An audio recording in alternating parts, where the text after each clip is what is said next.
जय हिंद, वंदे मातरम। दोस्तों, स्वागत करता हूं आप सभी का आपके अपने परिवार दीक्षित एजुकेशन अड्डा पर। दोस्तों, एक बार फिर हाजिर हो चुका हूं लेकर आप सभी के लिए एकदम लल्लन टॉप क्लास है।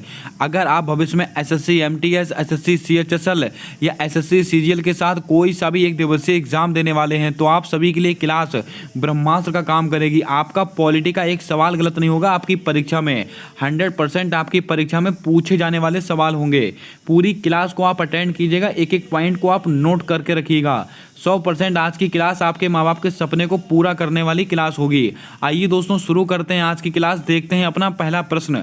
हमारा पहला प्रश्न कहता है कि महाभियोग की प्रक्रिया कहाँ से ली गई है। मोस्ट इंपॉर्टेंट, मोस्ट रिपीटेड सवाल है। आयरलैंड से ली गई है, अमेरिका से ली गई है, रूस से ली गई है कि दक्षिण अफ्रीका से ली गई है। आपको याद करके रखना है, राष्ट्रपति पर जो महाभियोग लगता है उसकी जो प्रक्रिया है वो कहाँ से ली गई है, अमेरिका से। आपका ऑप्शन नंबर बी बिल्कुल सही जवाब होगा। इसके ऊपर आप स्टार लगा लें। और दोस्तों, अमेरिका से क्या लिया गया है, मौलिक अधिकार। क्या लिया गया है, मौलिक अधिकार। मौलिक अधिकार। दोस्तों, मौलिक अधिकार की प्रक्रिया भी कहां से ली गई है, अमेरिका से। दोस्तों, आयरलैंड, यहां से क्या लिए गए हैं, नीति निर्देशक तत्व यानी कि डीपीएसपी। डीपीएसपी ये कहां से लिए गए हैं, आयरलैंड से।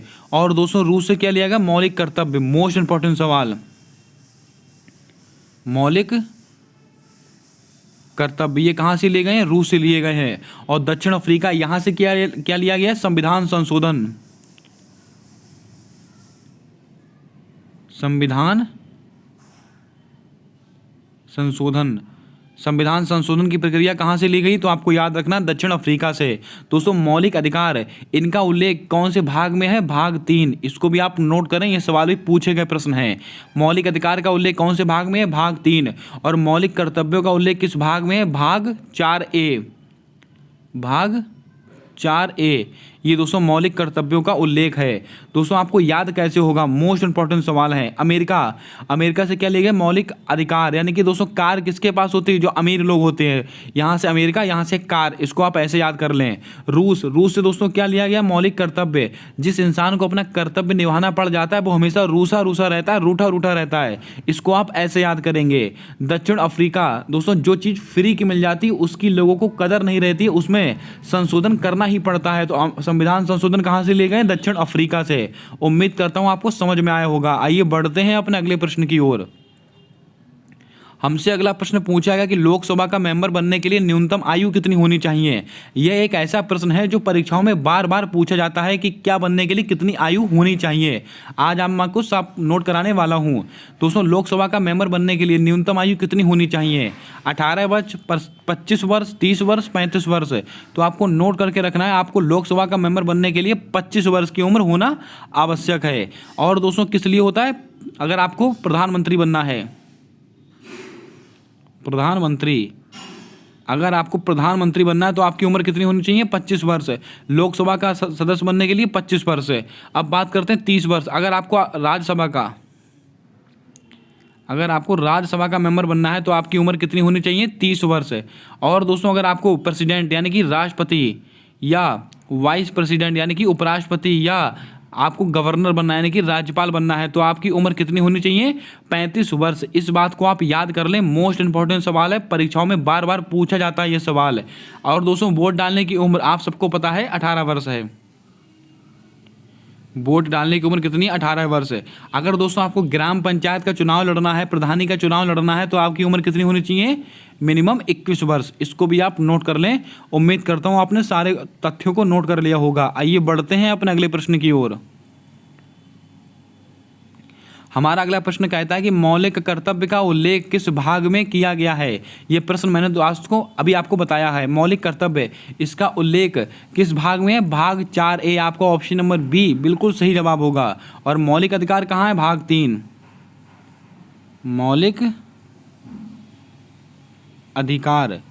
मौलिक अधिकार का उल्लेख दोस्तों कहाँ पर है, तो आपको याद रखना भाग 3 में। और भाग 4A इसके अंदर क्या है, मौलिक कर्तव्य। कौन सा संविधान संशोधन था, याद कीजिएगा, 42वां संविधान संशोधन 1976 का है। और दोस्तों, अनुच्छेद कौन सा है, आपको याद होगा, अनुच्छेद 51A। इसको भी आप नोट करें, यह भी परीक्षा में कई बार पूछा गया है। भाग 18 मोस्ट इंपॉर्टेंट सवाल, भाग 18 में किसका उल्लेख है, आपातकाल का उल्लेख है। आपातकाल। दोस्तों राष्ट्रीय आपात और दोस्तों राष्ट्रपति शासन वित्तीय आपात आपको याद होगा। अनुच्छेद 352 ये क्या होता है, राष्ट्रीय आपात। अनुच्छेद 356 ये क्या होता है, राष्ट्रपति शासन। और अनुच्छेद 360 ये होता है वित्तीय आपात, जो कि भारत में अभी एक भी बार नहीं लगा है, इसको आप ध्यान में रखें। आइए बढ़ते हैं अपने अगले प्रश्न की ओर।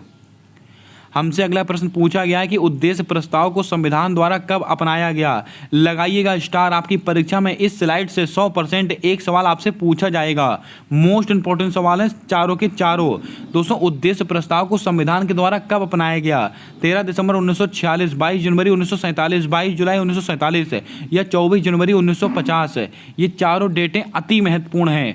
उद्देश्य प्रस्ताव को संविधान सभा के द्वारा इसको कब अपनाया गया, तो आपको याद रखना है 22 जनवरी 1947। आपका ऑप्शन नंबर बी बिल्कुल सही जवाब होगा। अगर आपसे प्रश्न में पूछा जाता है कि उद्देश्य प्रस्ताव को पारित कब किया गया, तो आपका जवाब होता 13 दिसंबर 1946। उद्देश्य प्रस्ताव को पारित कब किया गया, तो आपको जवाब होता 13 दिसंबर 1946 है। लेकिन उद्देश्य प्रस्ताव को संविधान के द्वारा अपनाया कब गया, इसको लागू कब किया गया, तो आपको याद रखना है 22 जनवरी 1947। इसको आप नोट कर लें। दोस्तों 22 जुलाई 1947 इसको क्या है, जो हमारा राष्ट्रीय ध्वज है उसको संविधान के द्वारा अपनाया गया था। हमारा जो राष्ट्रीय ध्वज है उसको संविधान के द्वारा अपनाया गया, राष्ट्रीय ध्वज को अपनाया गया। इसको भी आप नोट करें। ये ऐसी डेटें हैं जो परीक्षाओं में आती ही आती हैं। सब आपसे प्रश्न पूछा जाएगा कि संविधान के द्वारा हमारे राष्ट्रीय ध्वज को कब अपनाया गया, 22 जुलाई 1947 है। अब दोस्तों 24 जनवरी 1950 इसको क्या हुआ था, तो आपको याद होगा हमारा जो राष्ट्रीय गीत है, राष्ट्रीय गीत और प्लस राष्ट्रीय गान, इन दोनों को दोस्तों कब अपनाया गया था, 24 जनवरी 1950 को अपनाया गया। इसको भी आप याद कर लें। एक डेट दोस्तों आप और लिख लें, 29 अगस्त 1947। 29 अगस्त 1947 इसको क्या हुआ था, प्रारूप समिति, प्रारूप समिति, प्रारूप समिति का गठन कब हुआ था, 29 अगस्त 1947 को। इसको भी आप नोट करके रखें। और दोस्तों 9 दिसंबर 1946 को क्या हुआ था, तो आपको याद होगा संविधान सभा की पहली बैठक हुई थी। इस बात को भी आप नोट कर लें। उम्मीद करता हूं आपने सारे प्रश्नों को अच्छे से नोट कर लिया होगा। आइए बढ़ते हैं अपने अगले प्रश्न की ओर। हमसे अगला प्रश्न कहा गया है कि सिक्किम को अलग से राज्य का दर्जा कब दिया गया। 13वें संविधान संशोधन के द्वारा, 36वें संविधान संशोधन के द्वारा, 56वें संविधान संशोधन के द्वारा या 52वें संविधान संशोधन के द्वारा। ये ऐसा सवाल है जो परीक्षाओं में प्रश्न पूछा जाता है, एसएससी का फेवरेट सवाल है। दोस्तों सिक्किम को अलग से राज्य का दर्जा कब दिया गया, तो आपको याद करके रखना है 36वें संविधान संशोधन के द्वारा। आपका ऑप्शन नंबर बी बिल्कुल राइट जवाब होगा। इसके ऊपर आप स्टार लगा लें, अति महत्वपूर्ण सवाल है। बात करते हैं दोस्तों सिक्किम को लेकर। सिक्किम में दोस्तों कौन सा दर्रा है, आपको याद रखना है सिक्किम के लिए नाथुला दर्रा, नाथुला दर्रा, नाथुला दर्रा ये कहां पर स्थित है, ये सिक्किम में स्थित है। और लोसांग फेस्टिवल कहां मनाते हैं, लोसांग, लोसांग, लोसांग फेस्टिवल कहाँ का है, सिक्किम का फेमस है। इसको भी आप नोट करके रखें। आइए दोस्तों ऑप्शंस को लेकर बातें करते हैं। 13वां संविधान संशोधन, मोस्ट इंपॉर्टेंट सवाल, आपको याद रखना है इसके द्वारा नागालैंड, किसको, नागालैंड। दोस्तों नागालैंड को अलग से राज्य का दर्जा कब दिया गया, 13वें संविधान संशोधन के द्वारा। और दोस्तों नागालैंड का एक फेस्टिवल है हॉर्नबिल फेस्टिवल, हॉर्नबिल फेस्टिवल, ये कहाँ का फेस्टिवल है, नागालैंड का। आप कमेंट कर बताएं नागालैंड की राजधानी क्या है, इसका जवाब आपको कमेंट कर बताना है। 56वां संविधान संशोधन, मोस्ट इंपॉर्टेंट सवाल, गोवा को अलग से राज्य का दर्जा कब दिया गया, 56वें संविधान संशोधन के द्वारा, वर्ष 1987 को। कब, 1987 को। इसको आप नोट कर लें। गोवा को अलग से राज्य का दर्जा कब दिया गया, 56वें संविधान संशोधन के द्वारा 1987 में। आप सब जानते हैं गोवा को हमने 1961 में किससे आज़ाद कराया था, पुर्तगाल से। गोवा को हमने पुर्तगाल से आज़ाद कराया था, कब, 1961 में। और दोस्तों आपसे प्रश्न पूछा जा सकता है कि गोवा किसका उपनिवेश था, तो आपको याद रखना है पुर्तगाल का उपनिवेश था। और हमने कब इसको आज़ाद कराया था, 1961 में। लेकिन गोवा को अलग से राज्य का दर्जा कब मिला, 1987 में, 56वें संविधान संशोधन के द्वारा। इसको आप नोट करके रखें। दोस्तों 52वां संविधान संशोधन ये कब का है, 1985 का है, 1985 का है 52वां संविधान संशोधन है। इसके द्वारा दोस्तों 10वीं अनुसूची को जोड़ा गया था, जो दल बदल से संबंधित है। 10वीं अनुसूची को जोड़ा गया था जो कि दल बदल से संबंधित है। उम्मीद करता हूं आपने सारे बिंदुओं को अच्छे से नोट कर लिया होगा। आइए बढ़ते हैं अपने अगले प्रश्न की ओर। दोस्तों जल्दी से वीडियो को लाइक कर दें, चैनल पर नए आए हों तो चैनल को सब्सक्राइब करके बेल वाला आइकन ध्यान से दबा लें ताकि आने वाली सारी वीडियोस के अपडेट आप तक आसानी से पहुंचते रहें। और दोस्तों आज की क्लास बिल्कुल मिस मत कीजिएगा, 100% आपकी परीक्षा के लिए रामबाण क्लास साबित होने वाली है। हमारा अगला प्रश्न कहता है कि 44वां संविधान संशोधन किस वर्ष से संबंधित है? वर्ष 1976, वर्ष 1978, वर्ष 1992, वर्ष 2002। मोस्ट इंपॉर्टेंट सवाल है, इसको आप नोट करें। 44वां संविधान संशोधन कब का है? वर्ष 1978। आपको ऑप्शन नंबर बी बिल्कुल राइट जवाब होगा। दोस्तों 44वां संविधान संशोधन किससे संबंधित है? संपत्ति के अधिकार से, संपत्ति के अधिकार से संबंधित है। आप सबको याद होगा 44वें संविधान संशोधन के द्वारा ही संपत्ति के अधिकार को मौलिक अधिकार से निकालकर किस में डाल दिया गया था? विधिक अधिकार में, विधिक अधिकार में डाल दिया गया था। आपसे प्रश्न पूछा जाएगा संपत्ति के अधिकार को मौलिक अधिकार से विधिक अधिकार में कब डाला गया? 44वें संविधान संशोधन 1978 के द्वारा। और दोस्तों संपत्ति का अधिकार आर्टिकल कौन सा है? 300A। इसको भी आप नोट कर लें, सवाल कई बार परीक्षा में रिपीट हुआ है। 1976 मैंने अभी आपको बताया था 42वां संविधान संशोधन है। अभी हम आगे चर्चा करने वाले हैं इस संविधान संशोधन को लेकर। अब दोस्तों बात करते हैं 1992, आपको याद होगा 73वां संविधान संशोधन, 73वां संविधान संशोधन। इसका अधिनियम कब का है? 1992। लेकिन लागू कब हुआ था? 1993 में लागू हुआ था 73वां संविधान संशोधन।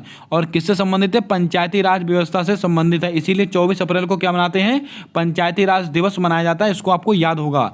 आइए बढ़ते हैं अपने अगले प्रश्न की ओर। हमारा अगला प्रश्न कहता है कि अंतर्राज्यीय परिषद से संबंधित अनुच्छेद कौन सा है? कुछ महत्वपूर्ण अनुच्छेद यहाँ पर नोट कीजिएगा, मोस्ट इंपॉर्टेंट सवाल है। दोस्तों यहाँ पर अनुच्छेद पूछा गया है, थोड़ा सा यहाँ पर सवाल मिस टाइपिंग हो चुका है। अंतर्राज्यीय परिषद से संबंधित संविधान संशोधन कौन सा है? 73वां संविधान संशोधन, 61वां संविधान संशोधन, 97वां संविधान संशोधन या 91वां संविधान संशोधन? यहाँ पर दोस्तों अनुच्छेद नहीं होगा, यहाँ पर आप लिख लीजिएगा संविधान संशोधन, कॉन्स्टिट्यूशन अमेंडमेंट। इसको आप थोड़ा ठीक कर लीजिएगा। अंतर्राज्यीय परिषद, इससे संबंधित संविधान संशोधन कौन सा है? तो आपको याद करके रखना है, ये 97वां संविधान संशोधन। आपका ऑप्शन नंबर सी बिल्कुल राइट जवाब होगा। इसके ऊपर आप स्टार लगा लें, अति महत्वपूर्ण सवाल रहेगा आपकी परीक्षाओं के लिए। दोस्तों 91वां संविधान संशोधन ये किससे संबंधित है? मंत्रिपरिषद के आकार से संबंधित है। मंत्रिपरिषद, मंत्रिपरिषद का आकार कैसा होगा? ये किस संविधान संशोधन में है? 91वां संविधान संशोधन।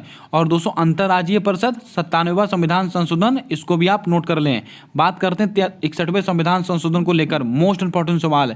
दोस्तों वोट डालने की जो उम्र 21 वर्ष से 18 वर्ष, अगर आपसे पूछी जाए वोट डालने की उम्र 21 वर्ष से 18 वर्ष कब कर दी गई थी? 61वें संविधान संशोधन के द्वारा। इसको भी आप ध्यान में रखें। आइए बढ़ते हैं अपने अगले प्रश्न की ओर। हमारा अगला प्रश्न कहता है कि संविधान में 10 मौलिक कर्तव्यों को कब जोड़ा गया? लगाइएगा स्टार, आपकी परीक्षा में 100% इस सवाल से प्रश्न बनना ही बनना है। संविधान में 10 मौलिक कर्तव्यों को कब जोड़ा गया? 42वें संविधान संशोधन के द्वारा, 86वें संविधान संशोधन के द्वारा, 89वें संविधान संशोधन के द्वारा या 101वें संविधान संशोधन के द्वारा? आपको नोट करके रखना है, संविधान में 10 मौलिक कर्तव्यों को कब जोड़ा गया था? 42वें संविधान संशोधन के द्वारा। आपका ऑप्शन नंबर ए बिल्कुल सही जवाब होगा। और कब का है? 1976 का है। दोस्तों हमारे मूल संविधान में एक भी मौलिक कर्तव्य नहीं था, फिर होता है 42वां संविधान संशोधन 1976। इसके द्वारा 10 मौलिक कर्तव्यों को हमारे संविधान में जोड़ा जाता है। और दोस्तों अगर आपसे पूछा जाए प्रस्तावना में मात्र एक बार, प्रस्तावना में मात्र एक बार संशोधन हुआ था, एक बार। और दोस्तों 3 नए शब्द जोड़े गए थे। कौन कौन से? आपको याद होगा, समाजवाद, पंथ निरपेक्ष और अखंडता। कौन कौन से हैं? समाजवाद, पंथ निरपेक्ष और अखंडता।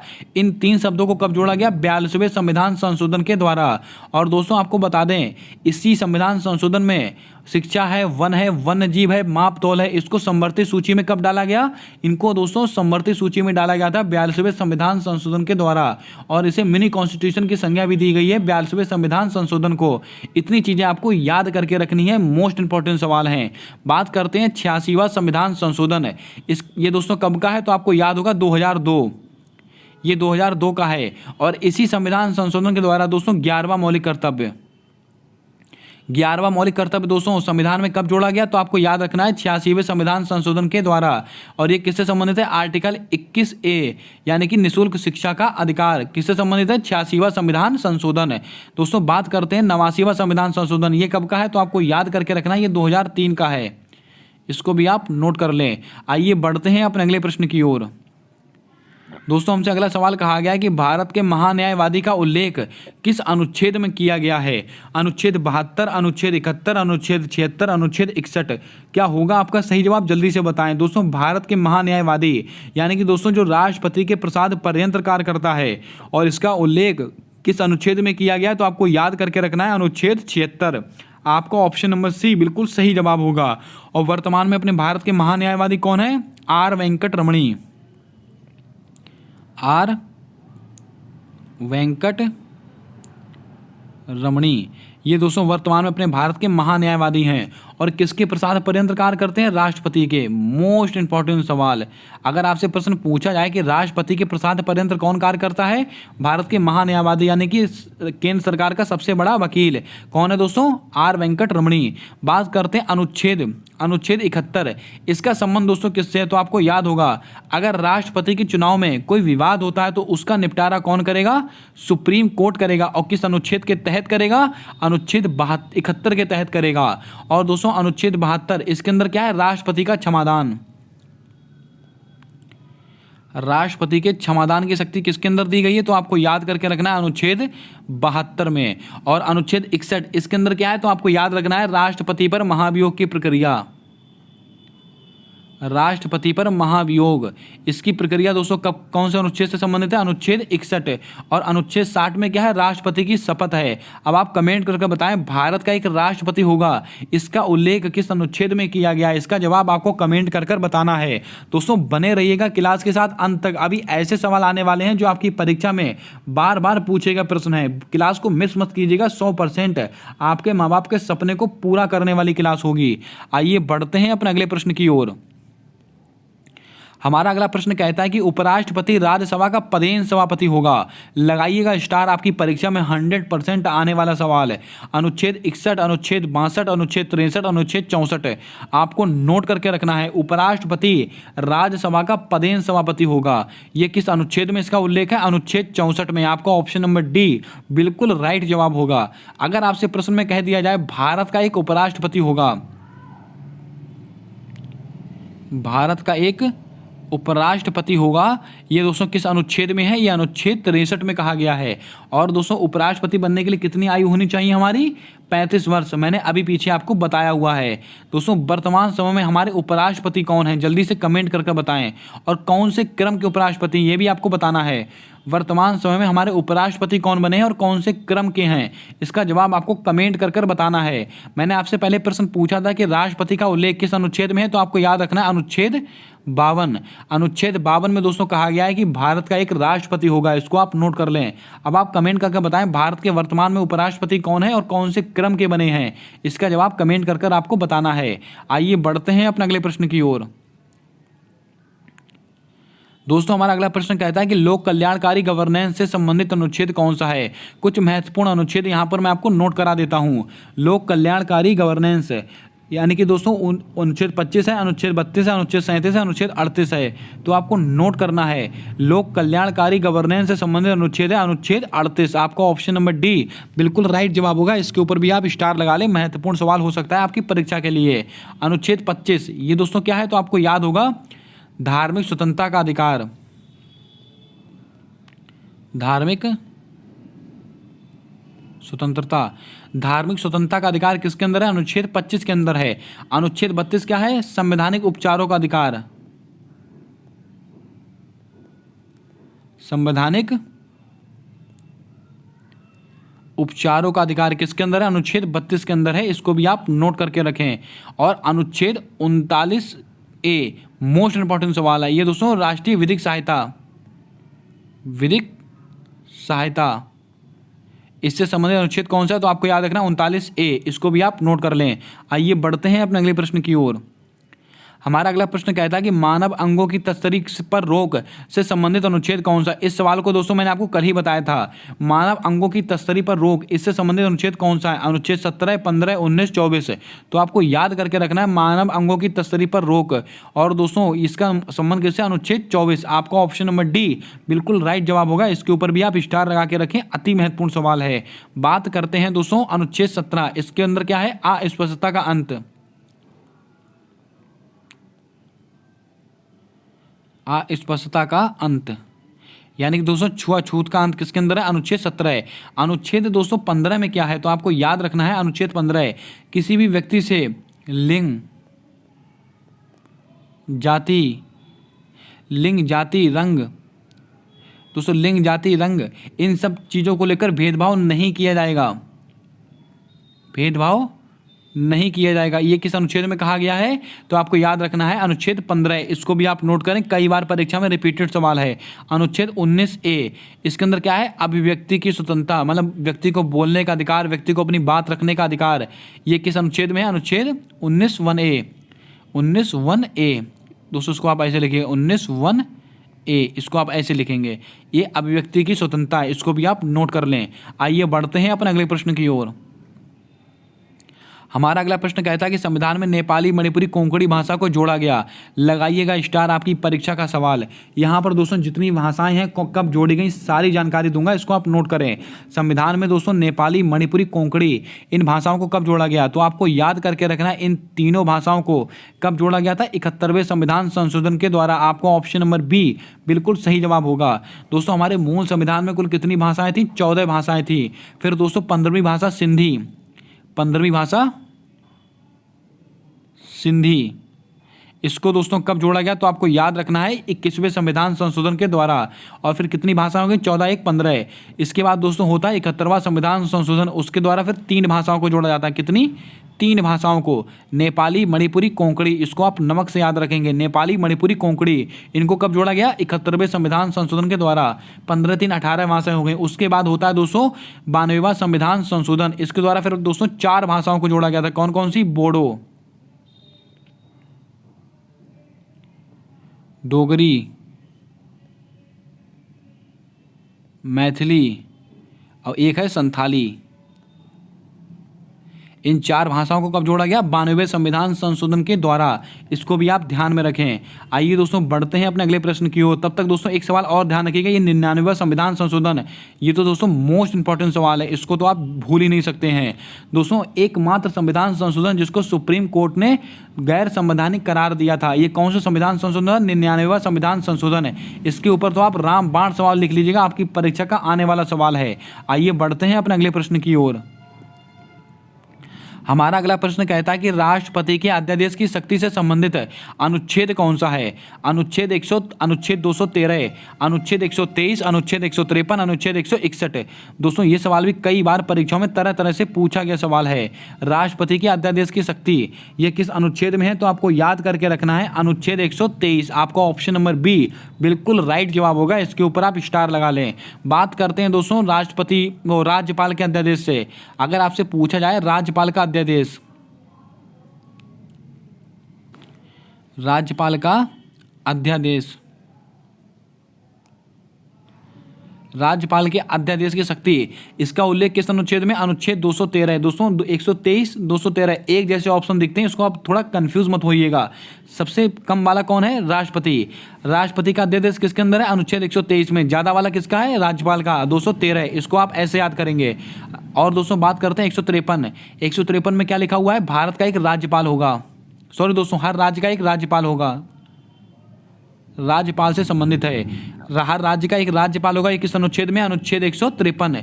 अगर दोस्तों अनुच्छेद 161 में क्या? राज्यपाल का क्षमादान, राज्यपाल के क्षमादान की शक्ति किस अनुच्छेद में? अनुच्छेद 161 में। लेकिन दोस्तों आप याद रखें, राज्यपाल जो होता है मृत्युदंड, राज्यपाल जो होता है मृत्युदंड, इसको माफ नहीं कर सकता है। इसको आप ध्यान में रखें, इसको माफ करने की शक्ति किसके पास है? राष्ट्रपति के पास है। इसको आप नोट कर लें। आइए बढ़ते हैं अपने अगले प्रश्न की ओर। हमसे अगला प्रश्न कहा गया कि भारत के मुख्य न्यायाधीश को कौन शपथ दिलाता है? लगाइएगा स्टार, आपकी परीक्षा का सवाल। राष्ट्रपति दिलाते हैं, प्रधानमंत्री दिलाते हैं, लोकसभा अध्यक्ष दिलाते हैं, उपराष्ट्रपति दिलाते हैं। आपको नोट करके रखना है, भारत के मुख्य न्यायाधीश को शपथ कौन दिलाता है? ये दोस्तों राष्ट्रपति के द्वारा दिलाई जाती है। आपने देखा होगा दोस्तों अपनी आप द्रौपदी मुर्मू जी को मुख्य न्यायाधीश जी ने शपथ दिलाई थी और मुख्य न्यायाधीश जी को द्रौपदी मुर्मू जी ने शपथ दिलाई थी। इसका मतलब भारत के जो मुख्य न्यायाधीश हैं इनको शपथ कौन दिलाता है? राष्ट्रपति। और राष्ट्रपति को शपथ कौन दिलाता है? मुख्य न्यायाधीश। यानी कि एक दूसरे को शपथ दिलाते हैं। इसको आप नोट कर लें। अब दोस्तों आपको कमेंट करके बताना है जो हमारी द्रौपदी मुर्मू जी हैं, राष्ट्रपति जी हैं, इनको शपथ किसने दिलाई थी, उनका नाम आपको कमेंट कर बताना है। आइए दोस्तों कुछ और जानकारी देते हैं आपको इस सवाल के माध्यम से। अगर आपसे कहा जाए ज्वाइंट सिटिंग, संयुक्त बैठक, संयुक्त बैठक, इसका उल्लेख कौन से में है? 108, अनुच्छेद 108 में दोस्तों ज्वाइंट सिटिंग का उल्लेख है, आपको याद रखना है। इसको दोस्तों बुलाता कौन है? तो आपको याद करके रखना है, इसको बुलाता है राष्ट्रपति। इसको बुलाएगा कौन? बुलाता है इसको राष्ट्रपति। लेकिन इसकी दोस्तों अध्यक्षता कौन करता है? इसकी अध्यक्षता करता है लोकसभा अध्यक्ष। अगर आपसे कहा जाए संयुक्त बैठक को कौन बुलाता है? राष्ट्रपति। लेकिन इसकी अध्यक्षता कौन करता है? इसकी अध्यक्षता करता है लोकसभा अध्यक्ष।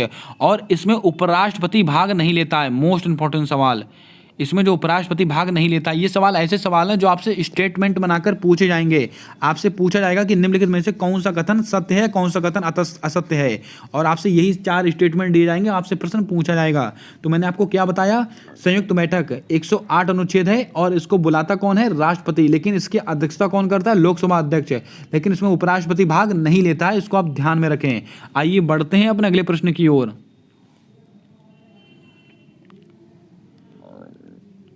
दोस्तों हमारा अगला प्रश्न कहता है कि वेतन भत्ते तथा पेंशन का उल्लेख किस अनुसूची में है? यहाँ पर मैं आपको 10वीं अनुसूची नोट कराऊंगा, इनको आप नोट कर लें। कोई सी भी अनुसूची आपकी परीक्षा में आपसे पूछी जा सकती है। वेतन भत्ते, इसका उल्लेख किस अनुसूची में है? तो आपको नोट करना है, इसका उल्लेख है अनुसूची 2 में। वेतन भत्ते हो गए या पेंशन हो गई, इनके सबका उल्लेख किसके अंदर है? अनुसूची 2। अनुसूची 1, इसके अंदर दोस्तों क्या है? संघ राज्य। ये दोस्तों संघ और राज्य इससे संबंधित है, अनुसूची 1। अनुसूची 3, ये किससे संबंधित है? शपथ से संबंधित है, शपथ।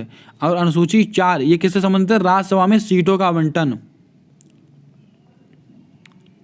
राज्यसभा में सीटों का आवंटन, इसको आप लिख लीजिएगा। अब बात करते हैं कुछ महत्वपूर्ण अनुसूचियों को लेकर। अगर आपसे कहा जाए अनुसूची 5, इसके अंदर क्या है? तो आपको याद रखना शेड्यूल एरिया, शेड्यूल एरिया। और अनुसूची 6, मोस्ट इंपॉर्टेंट सवाल है, इसके अंदर 4 राज्यों का उल्लेख है। किस कौन कौन से? असम, त्रिपुरा, मेघालय और मिजोरम। इसको मैं ऐसे लिख देता हूँ, असम, त्रिपुरा, मेघालय और मिजोरम। इनका उल्लेख किस अनुसूची में? अनुसूची 6। इसको आप फिर से सुने, असम, त्रिपुरा, मेघालय, मिजोरम। अब दोस्तों बात करते हैं अनुसूची 7, इसके अंदर क्या है? इसके अंदर दोस्तों है संघ राज्य संवर्ती सूची। इसके अंदर किसका उल्लेख है? संघ राज्य है गए और संवर्ती सूची, इसका उल्लेख है। इसको भी आप नोट कर लें। और अनुसूची 8, इसके अंदर दोस्तों क्या है? तो आपको याद रखना है, इसके अंदर भाषाओं का उल्लेख है, 22 भाषाओं का उल्लेख है, अनुसूची 8 है। और अनुसूची 9, ये किससे संबंधित है? भूमि सुधार से संबंधित है। अनुसूची 9 किससे संबंधित है? भूमि सुधार से संबंधित है। और दोस्तों कौन सा संविधान संशोधन है? पहला संविधान संशोधन 1952 का है, इसको भी आप नोट कर लें। दोस्तों अनुसूची 10, इसका उल्लेख किसके अंदर है? तो आपको याद रखना है, अनुसूची 10 में है 52वां संविधान संशोधन 1985, यानी कि दल बदल से संबंधित है अनुसूची 10। इसको भी आप ध्यान में रखें। उम्मीद करता हूँ आपने 10वीं अनुसूची अच्छे से नोट कर ली होंगी। कोई ना कोई सवाल आपकी परीक्षा में छपेगा ही छपेगा। आइए बढ़ते हैं अपने अगले प्रश्न की ओर। हमारा अगला प्रश्न कहता है कि 103वां संविधान संशोधन में कौन से नए अनुच्छेद जोड़े गए? लगाइएगा स्टार, आपकी परीक्षा में 100%, आपकी कोई से भी परीक्षा हो, यह प्रश्न बनने की प्रबल संभावना रहेगी। 103वां संविधान संशोधन में कौन से अनुच्छेद जोड़े गए हैं? अनुच्छेद 15(6), अनुच्छेद 16(6), अनुच्छेद 17(6), ए और बी दोनों।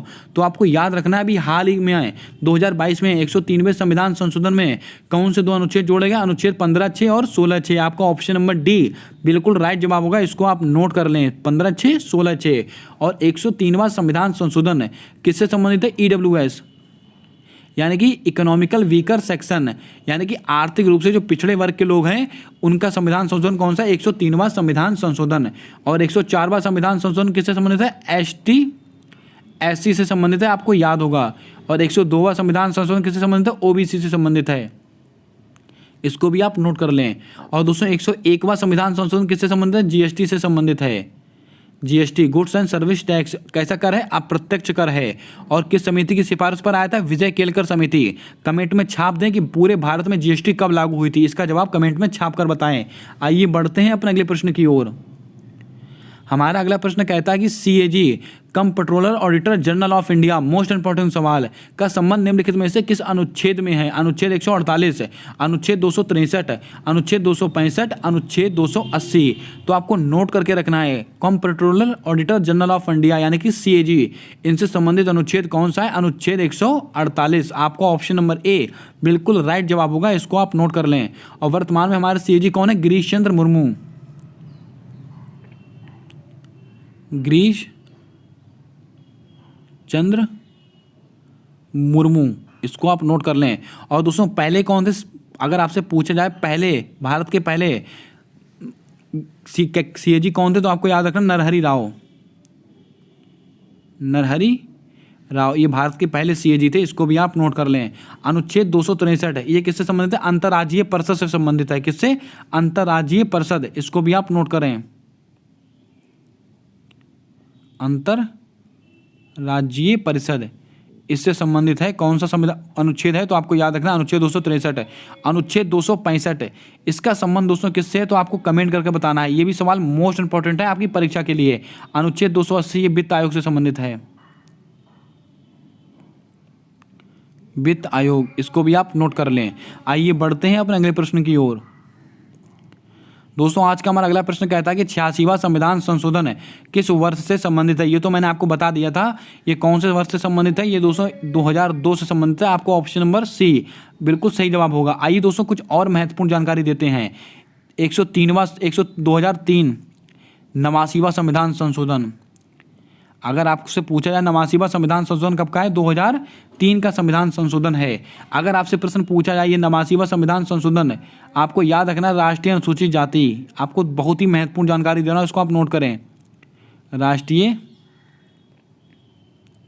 अनुसूचित जाति, राष्ट्रीय अनुसूचित जाति, इसका उल्लेख कौन से अनुच्छेद में था? अनुच्छेद 338।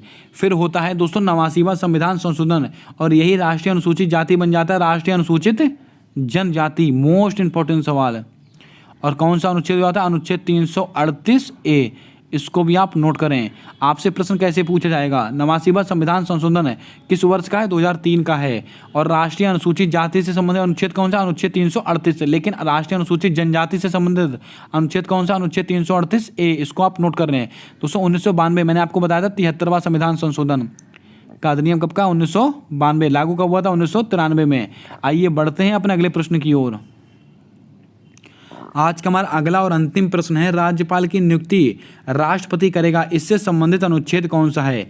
दोस्तों आप सब जानते हैं कि अभी हाल ही में 13 राज्यों के राज्यपाल नियुक्त किए गए हैं। तो आपकी परीक्षा के लिए दोस्तों राज्यपाल मोस्ट इंपॉर्टेंट सवाल हैं।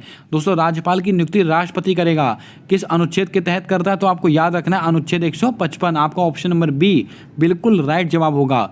बात करते हैं अनुच्छेद 153, इसमें क्या है? भारत का एक राज्यपाल होगा। भारत का एक राज्यपाल होगा किस अनुच्छेद में? अनुच्छेद 153 में। और राज्यपाल की क्षमादान की शक्ति किसके अंदर है? तो आपको याद होगा अनुच्छेद 161 में। दोस्तों यहाँ पर कुछ महत्वपूर्ण जानकारी मैं इसके अलावा आपको और दे देता हूँ, ये सवाल आप नोट कर लें। अगर आपसे कहा जाए सुप्रीम कोर्ट से संबंधित अनुच्छेद कौन सा? अनुच्छेद 124। इसका संबंध किससे? सुप्रीम कोर्ट से। अगर आपसे कहा जाए सुप्रीम कोर्ट एक अभिलेख न्यायालय है, तो अनुच्छेद 129, इसको आप नोट कर लें। ये सब सवाल ऐसे सवाल हैं जो बार बार परीक्षा में पूछे जाते हैं। हाई कोर्ट का उल्लेख किसके अंदर है? अनुच्छेद 214। सॉरी दोस्तों, अनुच्छेद 214, इसके अंदर दोस्तों हाई कोर्ट का उल्लेख है। और हाई कोर्ट एक अभिलेख न्यायालय है, ये कौन से अनुच्छेद में? अनुच्छेद 215 में। इसको भी आप नोट कर लें। दोस्तों सुप्रीम कोर्ट कितने प्रकार की रिट जारी करता है? 5 प्रकार की रिट जारी करता है। किस अनुच्छेद के तहत? 32 आर्टिकल 32 के तहत। इसको भी आप नोट कर लें। और हाई कोर्ट कितने प्रकार की रिट जारी करता है? 6 प्रकार की रिट जारी करता है अनुच्छेद 226 के तहत। इसको भी आप नोट कर लें। उम्मीद करता हूं आपने सारे प्रश्नों को अच्छे से नोट कर लिया होगा। लगभग दोस्तों मैंने आपको 200 से 300 सवाल बताएंगे जो मोस्ट इंपॉर्टेंट हैं। इस वीडियो को आप देख कर जाएगा, आप कोई सा भी एग्जाम देने जा रहे हो 100% इस क्लास से आपकी परीक्षा में सवाल बनना ही बनना है। अगर आपको क्लास पसंद आई है तो आप क्लास को लाइक कर दें, चैनल पर नए आए हों तो चैनल को सब्सक्राइब करके बेल वाला आइकन ध्यान से दबा लें। और दोस्तों कमेंट कर जरूर बताएं कि आज की क्लास आपको कैसी लगी। इन 20 सवालों में से आपने कितना सीखा आपको कमेंट कर जरूर बताना है। उम्मीद करता हूं दोस्तों आपको क्लास पसंद आई होगी। मिलते हैं आने वाली अगली वीडियो में, तब तक के लिए जय हिंद जय भारत। दोस्तों अपना सपोर्ट अपना प्रेम हमारे यूट्यूब चैनल के साथ हमेशा यूं ही बनाकर रखें।